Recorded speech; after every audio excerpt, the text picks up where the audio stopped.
ബ്രിട്ടീഷുകാരന്റെ മുഖത്ത് നോക്കി ദൈവത്തിന്റെ ഭൂമിക്ക് വെള്ളക്കാർക്ക് കരമടക്കില്ല എന്ന് പ്രഖ്യാപിച്ച മഹാനായ വെളിയങ്കോട് ഉമർ ഖാളി. മഹാത്മാഗാന്ധി ബ്രിട്ടീഷുകാർക്കെതിരെ നികുതി നിഷേധം ആരംഭിക്കുന്നതിന് 100 വർഷം മുൻപ് നികുതി നിഷേധത്തിന് തുടക്കം കുറിച്ച ഉമർ ഖാളി സ്വാതന്ത്ര്യ സമര സേനാനി, മതപണ്ഡിതൻ, നവോത്ഥാന നായകൻ, കവി എന്നിങ്ങനെ നിരവധി മേഖലകളിൽ വിശേഷണങ്ങൾ അർഹിക്കുന്ന മഹത് വ്യക്തിത്വമായിരുന്നു വെളിയങ്കോട് ഉമർ ഖാളി.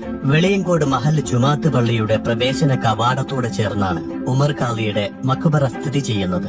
നിരവധി വിശ്വാസികളാണ് ആത്മീയ സൗഖ്യം തേടി ദിവസവും ഇവിടെ എത്തുന്നത്. നൂറ്റാണ്ടുകൾ പഴക്കമുള്ള വെളിയങ്കോട് പള്ളി കാഴ്ചയിലും അനുഭവത്തിലും അവിസ്മരണീയമാണ്. പള്ളിയുടെ പിറകിലായി വലിയ കുളം കാണാം. കുറച്ചുകൂടെ മുന്നോട്ട് നടന്നാൽ സൂറത്തിലെ ഉപ്പാപ്പയും അവരുടെ പേരമക്കളും അന്ത്യവിശ്രമം കൊള്ളുന്ന വലിയ ജാറം കാണാം. വിശ്വാസികൾക്ക് ആത്മീയ സൗരഭ്യം പകരുന്നതോടൊപ്പം നിർമ്മാണ മികവിലും കാഴ്ചയിലും മനോഹരമാണ് വെളിയങ്കോട് വലിയ ജാറം. ബ്രിട്ടീഷുകാർക്ക് നികുതി നൽകാൻ തയ്യാറാകാത്ത വെളിയങ്കോട് ഉമർ ഖാളിയെ അറസ്റ്റ് ചെയ്യുകയും അദ്ദേഹം ജയിൽവാസം അനുഭവിക്കുകയും ചെയ്തു. മതപാണ്ഡിത്യത്തോടൊപ്പം കവിതാരചനയിൽ അപാരമായ കഴിവ് തെളിയിച്ച അദ്ദേഹത്തെ നിമിഷകവി എന്നും വിശേഷിപ്പിക്കാറുണ്ട്. നിരവധി വിശ്വാസികൾ ചികിത്സ തേടി ഉമർ ഖാളിയെ സമീപിക്കാറുണ്ടായിരുന്നു. തറവാടുകളുടെ പേരിൽ അഹങ്കാരം കാണിക്കുന്ന മുസ്ലിം പ്രമാണിമാരെ അദ്ദേഹം കണക്കിന് വിമർശിച്ചിരുന്നു. നിങ്ങളുടെ പിതാക്കന്മാർ ആശാരിയോ മൂശാരിയോ ആയിരുന്നു എന്ന കാര്യം നിങ്ങൾ മറക്കരുത് എന്ന് തുടങ്ങുന്ന അദ്ദേഹത്തിന്റെ കവിതാശകലം പ്രമാണിമാരുടെ